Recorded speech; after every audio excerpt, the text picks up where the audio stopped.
The heat was not merely temperature. It was a physical oppression, a heavy, silent antagonist that had simmered over the wealthy, sun-baked streets of Arbor Ridge for 3 weeks. It was this heat, Arthur Vance knew, that drove the relentless violation. His pool, a 20-foot expanse of cerulean relief, was no longer his sanctuary. It was a beacon, a magnet, and increasingly the stage for his quiet, boiling war against the outside world. He stood on the edge of the mosaic tiling, the morning sun already baking the back of his neck, staring down at the water. The first offense was routine, a misplaced beer bottle cap glinting on the bottom, easily fished out.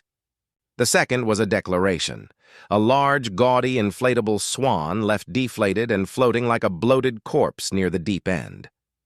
The third, this morning's discovery, was personal, a small, intricately carved porcelain owl, a gift from his late wife, Eleanor, that had sat on the mantel of the outdoor fireplace for 15 years, was gone from its perch. In its place, shoved carelessly into the space, was a crushed packet of cigarettes and a laminated, cheap wristband that glowed neon yellow. Arthur didn't roar or curse or even clench his fists. He felt the cold, hard compression of a dam failing inside him. The trespassing wasn't about swimming anymore. It was about contempt. They weren't just stealing a cool dip. They were dismantling the final fragile pieces of his ordered life. He retreated indoors, the marble flooring cool and mocking beneath his bare feet. He picked up the phone, the familiar desperation setting in. "Officer Miller, it's Arthur Vance again." "Yes, 1422 Sycamore. The pool. Look, it's escalated. This time they vandalized property. It's not just noise. They took Eleanor's owl, officer. It's theft and property damage now." The silence on the line was thick and institutional. "Mr. Vance, I understand your frustration." "I really do. But we rolled by there twice last night. No visual, no noise complaints from your neighbors. The report we have on file is repeat trespassing minor. We can't sit on your property every night. If you want us to pursue charges, you need clear identification, and honestly, we're tied up with a series of auto burglaries right now." Arthur's voice was low, strained. "They leave behind evidence. Footprints, beer cans, this carnival wristband. Can't you use that? We're talking about kids, Mr. Vance. Kids will be kids. I suggest you install a higher fence, or maybe a motion sensor light.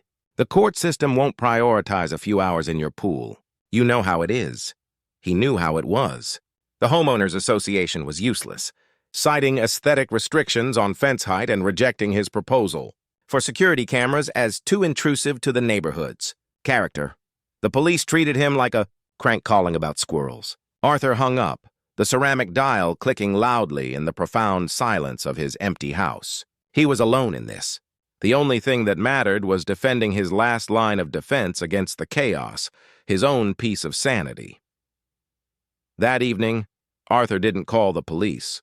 He called his own number.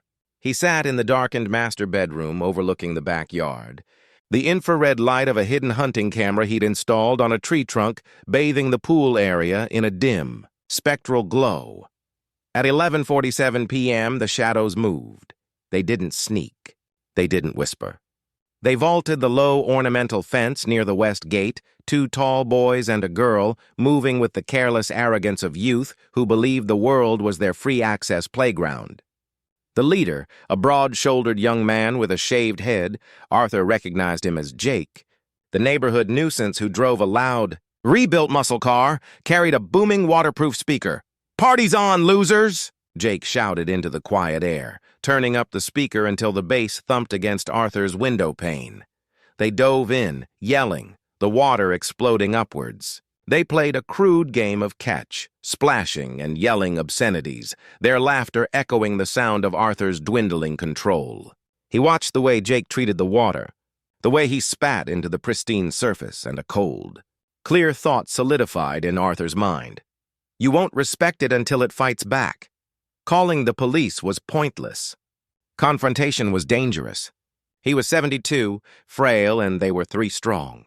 He needed an intervention that was immediate, terrifying, and completely deniable. He needed a consequence that tasted of their own reckless fear, not his predictable fury. The next morning, Arthur drove 40 miles to the industrial district. pulling his immaculate sedan up to a warehouse with a faded, hand-painted sign that read, AM Theatrical Props and Specialty Effects.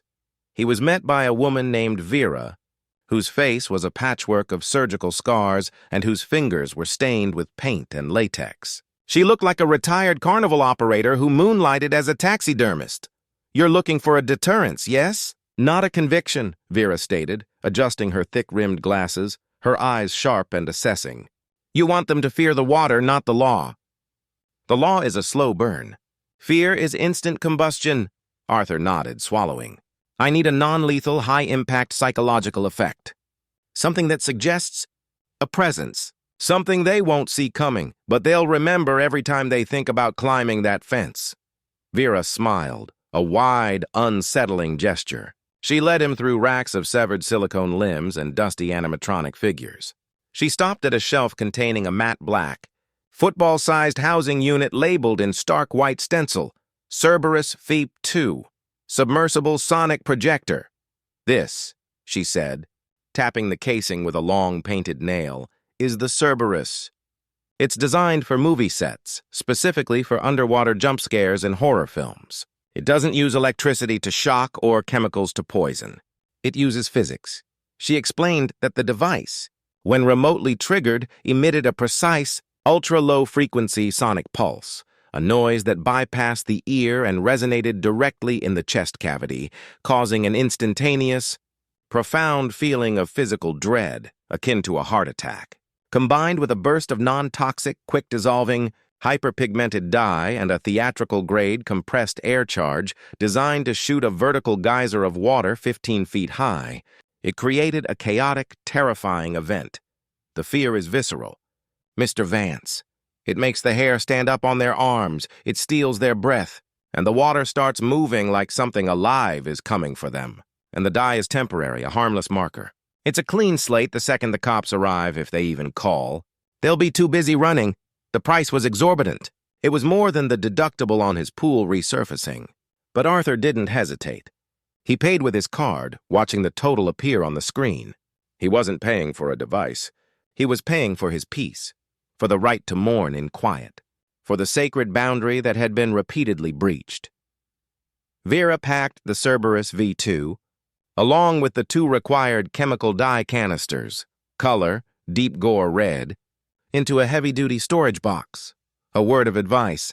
"Mr. Vance," Vera said, resting her hand on the lid of the box. "Use it once. This kind of shock, it loses its power on repeat. Make the first time the last time." Arthur drove home in the stifling afternoon heat, the box heavy and silent on the passenger seat. He bypassed the porch, going straight to the back shed. He opened the box, the matte black device feeling cold and alien in his hands. That evening, as the sun dipped behind the western ridges, casting the pool in a long, cool shadow, Arthur Vance was kneeling at the edge. He worked meticulously, testing the remote transmitter, running the wire for the dye canister, securing the Cerberus Feet 2 3 feet beneath the surface near the diving board, the most likely point of entry. He ensured the device was completely invisible, hidden in the shadows of the water-return jet.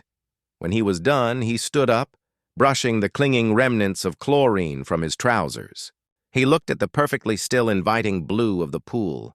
It looked innocent, a silent stage waiting for the performance. The house was dark, the moon was rising, and Arthur Vance, the quiet, ignored man of Sycamore Street, was ready. He held the remote in his hand, a small, cold piece of plastic with one single red button. He felt no anger, only a grim, powerful resolution. The night was coming, and Arthur Vance was ready to make a terrifying statement about ownership. The master bedroom was an abyss of deep, insulating shadow. Arthur sat in the upholstered armchair by the massive triple-paned window, the cold glass a faint contrast to the fever in his blood. It was 11:30 p.m., and the night air was heavy, still refusing to relinquish the day's oppressive heat. On the small mahogany side table beside a worn photograph of Eleanor lay the remote control. It was not a weapon, Arthur kept telling himself.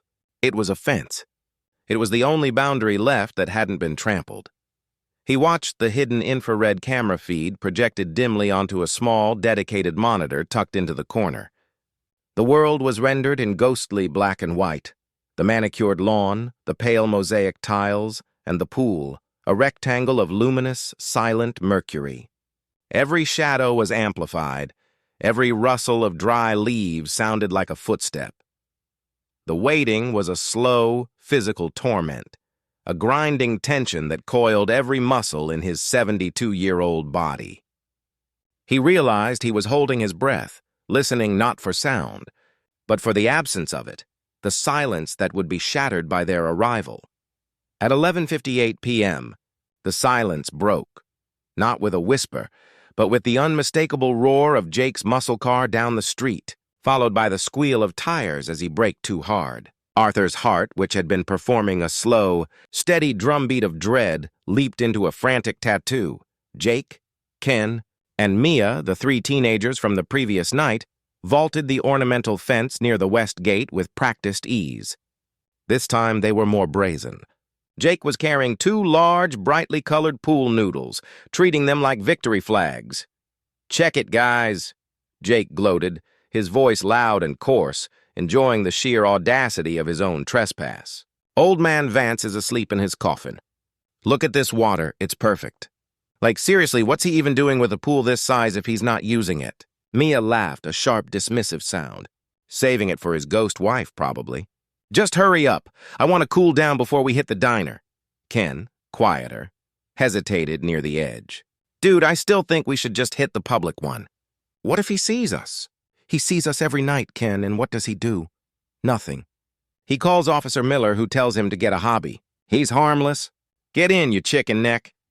Jake kicked off his shoes and immediately cannonballed into the deep end, sending a tidal wave crashing over the tiled lip, dangerously close to the electronic pool equipment. Arthur watched the water surge. That single act of violent disrespect, the deliberate waste of the clean, cool water, snapped the last thread of his restraint.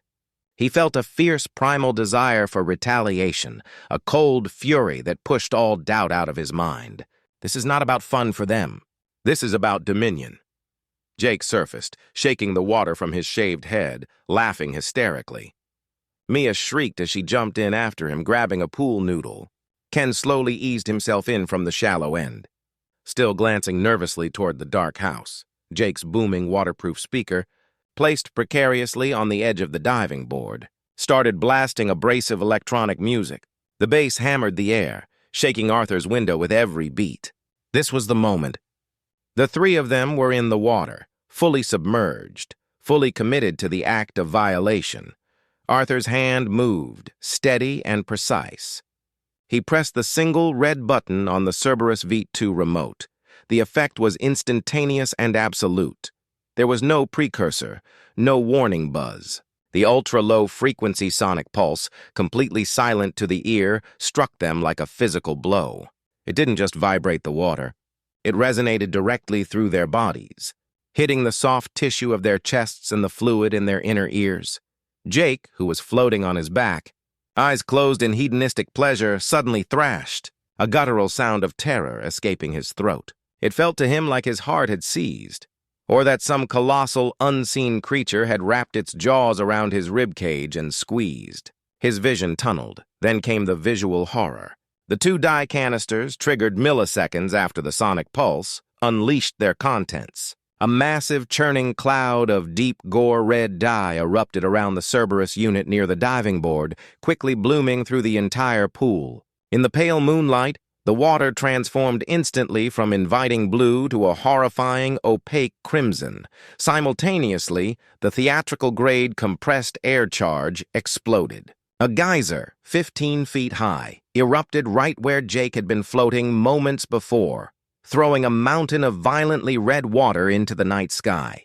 The sheer force of the water churned the pool into a crimson maelstrom, making it look as though something massive, bleeding out and enraged, had just surfaced from the depths. Mia, who had been laughing, screamed a single deafening, inhuman sound that ripped through the quiet street. The sight of the water turning to blood around her, coupled with the profound, heart-stopping terror of the sonic resonance, shattered her composure. She didn't swim.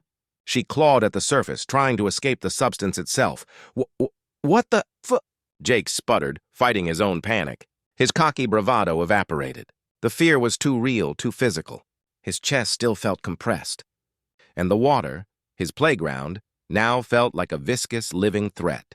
Ken, who was closest to the shallow end, scrambled, his feet finding purchase on the slick, tiled bottom. He was hysterical, babbling, "Monster! It's a monster! Get out!"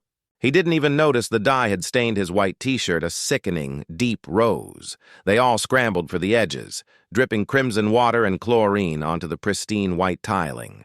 Their panic was uncoordinated and total. They didn't stop to grab shoes, shirts, or Jake's still blaring speaker.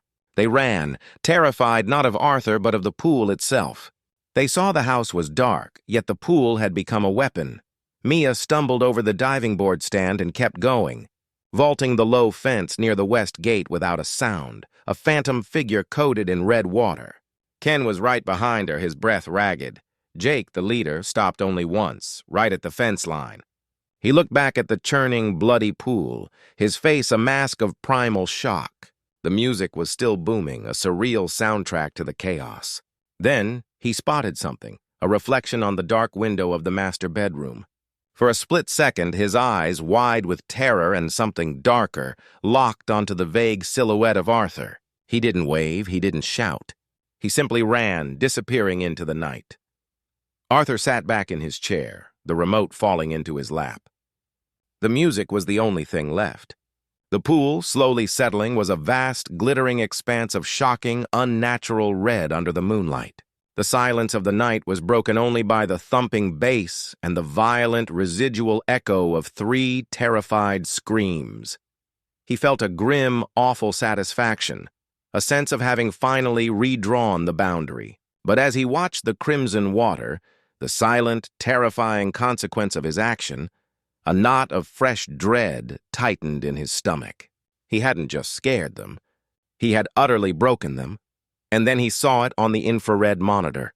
Something the teenagers had left behind in their frantic flight. Something resting on the clean white tiling next to the still blaring waterproof speaker. It was not a beer can or a wristband.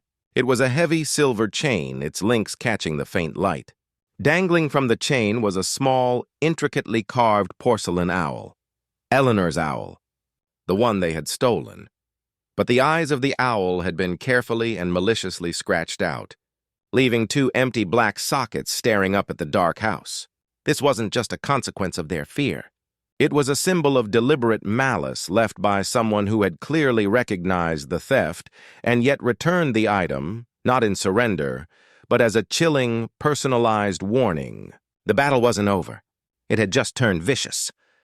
The silence that followed the teenagers' panicked flight was heavier than the music they had left blaring. Arthur had to force himself to move, his joints protesting the sudden shift from rigid tension to urgent activity. The speaker, still thumping out its abrasive, defiant rhythm, was the first thing he addressed.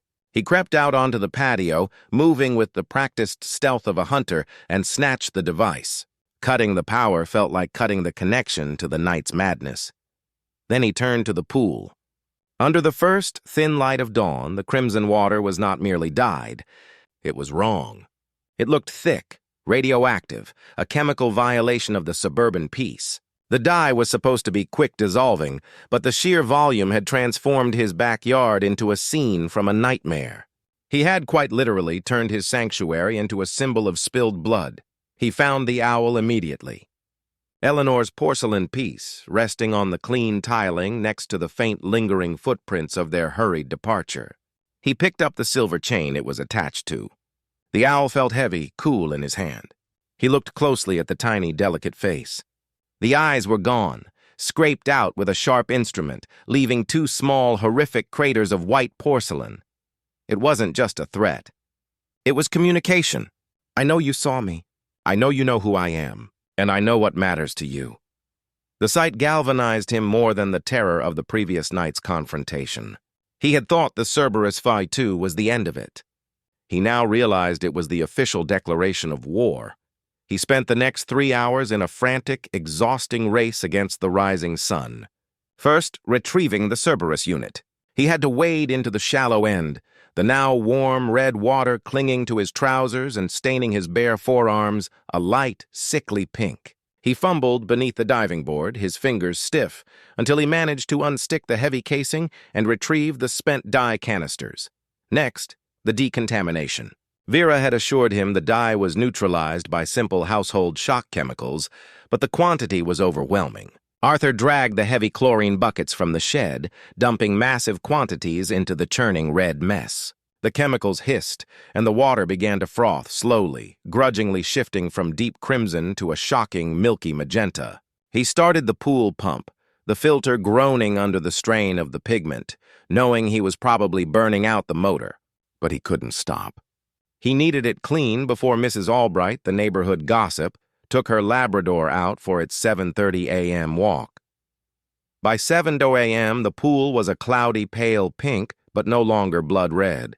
The immediate visual horror was gone, replaced by a suspicious, unnatural cloudiness. Arthur, soaked, shaking from exhaustion and nerves, retreated indoors, locking the glass doors behind him.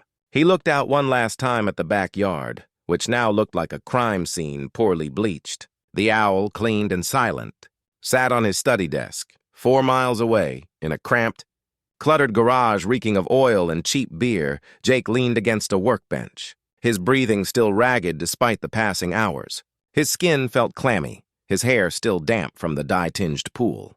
He was wearing a shirt that smelled faintly of chlorine and vengeance. Ken and Mia sat on a grimy sofa, their faces pale and their eyes huge and shadowed. Mia was weeping softly, holding a cold can of soda in trembling hands. "I'm telling you, man, we can't go back there," Ken whispered, his voice thin and shaky. I felt it, like something was crushing my chest. "That wasn't a prank, Jake. That was supernatural." Jake slammed his fist onto the bench, the sound echoing sharply in the garage. "Supernatural? Don't be a baby, Ken. It was the old man. I saw him. He was standing there in the window watching us run like dogs." "No, you didn't," Mia choked out, wiping her eyes. "You were running too fast." "The water, Jake! It turned to blood all at once." And that sound. It was a trick. A bomb or something. He tried to hurt us. Exactly. "A trick," Jake sneered. But the forced bravado didn't quite cover the raw terror still etched around his mouth. He didn't call the cops. He didn't shout. He set a trap. He made that water look like that. And I went back. I left his precious bird there, scratched its eyes out. He knows I know, and I know he knows. This isn't over. "The police, Jake. Let's just tell them he assaulted us," Ken pleaded. Jake glared at him. "Tell them what? We were trespassing and the old man's pool tried to eat us? They'll laugh us out of the station." "No, we don't need the cops. We need something real. Something that hits him where he lives like he hit us." His mind, sharp with paranoia and adrenaline, raced back to the night. Arthur Vance, rich, alone, fussy, the quiet house, the perfect garden. He needed a weakness. He needed to find out what Arthur valued more than the silence of his pool. Jake pulled out his phone, his stained fingers flying across the screen. He was looking up Arthur Vance, 1422 Sycamore. He found the old man's social media, a ghost profile, only visible to close friends. But one public post caught his eye, a small, dignified obituary for Eleanor Vance, 4 years prior. The eulogy was flowery, full of words like order, legacy, and garden. Jake scanned the comments, a sudden predatory intensity in his eyes. He saw a reply from the neighborhood HOA president, a Mrs. Sylvia Harding, complaining about a proposed change to the neighborhood landscaping bylaws. A name, a face, and a vulnerability. The HOA. Arthur was clearly obsessed with order and neighborhood standards. Jake looked at Ken, a dark, calculating smile spreading across his face. "We hit him in his perfect little world, Ken. We don't touch the pool. That water is a warning. We go for the real foundation." "What are you talking about?" Ken asked, his voice shaking. "The neighborhood, the lawn, the order he loves so much," Jake explained, his voice dropping to a conspiratorial whisper. "The police won't care about a pool. But the HOA? The HOA cares about everything." He had found his revenge. It was silent, bureaucratic, and highly damaging to the precise structure of Arthur's life. Later that afternoon, Arthur was sleeping fitfully, drifting in and out of exhausted nightmares about red water when his doorbell rang. It wasn't the police or even a solicitor. It was Mrs. Albright, clipboard in hand, looking critically past Arthur into the gloom of his living room. "Arthur, dear, a word about your pool," she said, her voice dripping with artificial concern. "There's a most peculiar color this morning. But that's not why I'm here. I received this in the mail a few hours ago, and frankly, I'm appalled." She held out a pristine printed document. It was a formal, typed, and anonymously submitted complaint to the Arbor Ridge Homeowners Association. The title, highlighted in yellow, was chilling. Grave violation of covenants, 4A and 4C, illegal chemical discharge and introduction of invasive flora. The body of the letter detailed, with shocking accuracy, the crimson discharge into the pool and ended with a demand for immediate inspection and severe fines. But the true turning point was the final paragraph, which Jake had clearly added to inflict maximum psychological damage. Furthermore, the state of Mr. Vance's front garden has been intentionally neglected with the introduction of Datura stramonium, or devil's trumpet, a highly toxic prohibited weed, planted just beneath the weeping cherry tree. Arthur hadn't even looked at his front garden in days. He had been focused solely on the back. The letter was so specific, so perfectly timed, it was a paralyzing administrative execution. He stared at the name of the weed, devil's trumpet, and the two black hollow sockets of the porcelain owl flashed in his mind. Mrs. Albright peered at him, her lips thin. "Now, Arthur, I know Eleanor took pride in her weeding. I suggest you deal with this immediately. Sylvia is already furious. An inspection is scheduled for tomorrow afternoon." The battle had shifted. The field was no longer the water. It was the very ground Arthur stood on. The terror Jake had suffered had been perfectly metabolized into a cold, calculated strike against Arthur's reputation and order. Arthur had used fear. Jake was now using the structure of Arthur's own ordered world against him. The consequence of the Cerberus 5-2 was not peace, but the escalation to a whole new, legalistic, and equally terrifying form of conflict. The inspection was scheduled for tomorrow afternoon. This meant Arthur had exactly 24 hours to erase the evidence of his desperation and Jake's malice. He started with the front yard, the hallowed space where Eleanor had cultivated her award-winning roses and precise symmetry. He hadn't touched the garden since her passing, relying on the hired service. But that neglect had now been weaponized. He found the Datura stramonium easily, a small, ugly cluster of plants tucked deep beneath the sprawling, elegant branches of the weeping cherry. The leaves were jagged, the stem faintly purple. It was not a natural weed. It had been planted.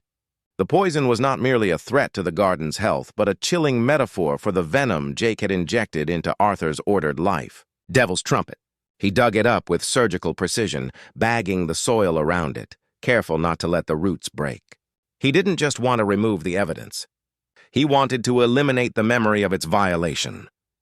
By 2 p.m. the next day, the backyard pool was still a murky, unsettling shade of opalescent blue-pink, a chemical fog that resisted even industrial doses of clarifier.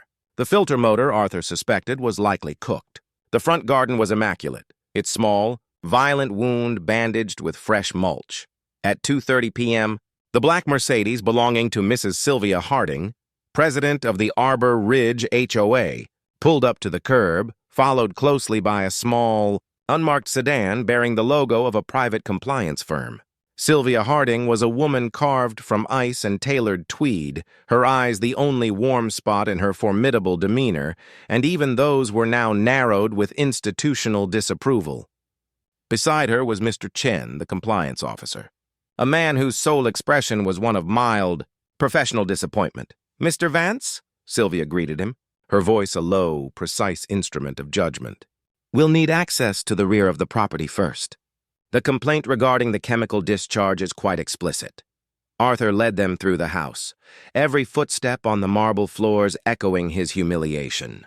When Sylvia saw the pool, she stopped dead, making a soft, disgusted sound. "Arthur, honestly, "This looks like a biohazard spill," she stated, gesturing to the cloudy, unnatural color.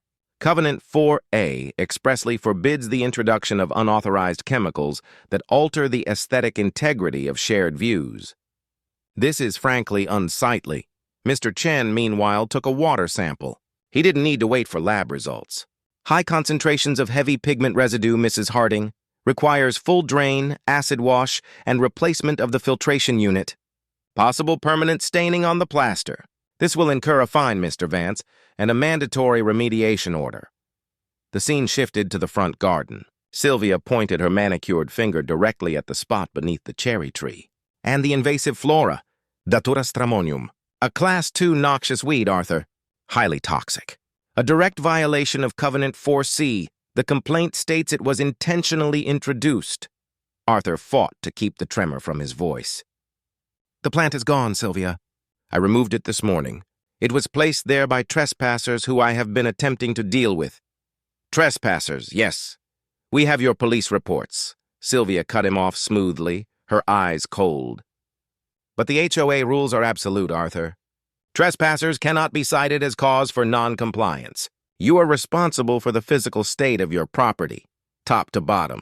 If you had adequate security measures, as suggested in the 2018 Security Review, none of this would be an issue." Chen handed Arthur a thick, laminated document.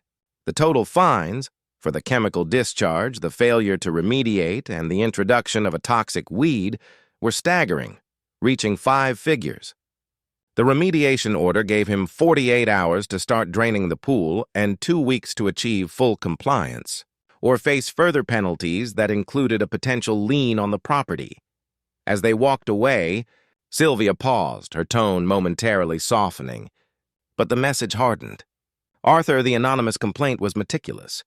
They cited every rule, every date. "Someone in this neighborhood is very unhappy with you. You need to stop whatever game you're playing and simply follow the rules." The door closed, leaving Arthur alone, the high-gloss fine notice heavy in his hands. The Cerberus feat, too, had cost him a few $1,000s and his peace of mind. Jake's retaliation, executed through the administrative structure, was going to cost him a significant chunk of his retirement and, potentially, the stability of his home. Jake had figured out the true currency of Arbor Ridge was not money, but order. Arthur spent the rest of the day researching. He started with the only known variable, Jake's abandoned, blaring speaker. He drove to the local high school's website, cross-referenced the neon yellow wristband with local events, and found it, Jake's parents' address. The house was not in Arbor Ridge. It was in a neighboring, older subdivision where the houses were smaller and the lots shallower. But the house itself was overshadowed by the garage, a massive, freestanding structure clearly built to house Jake's loud car and his loud friends. This was where the terror had metabolized into paperwork. Arthur didn't approach the house. He parked down the street and began his reconnaissance, armed now with the HOA's relentless pursuit of compliance. If Jake's weapon was paperwork, Arthur would become the master of the codes. He spent the evening not reading legal documents, but the City of Willow Creek zoning and permitting codes. He used Google Earth to measure the distance of Jake's garage from the property line.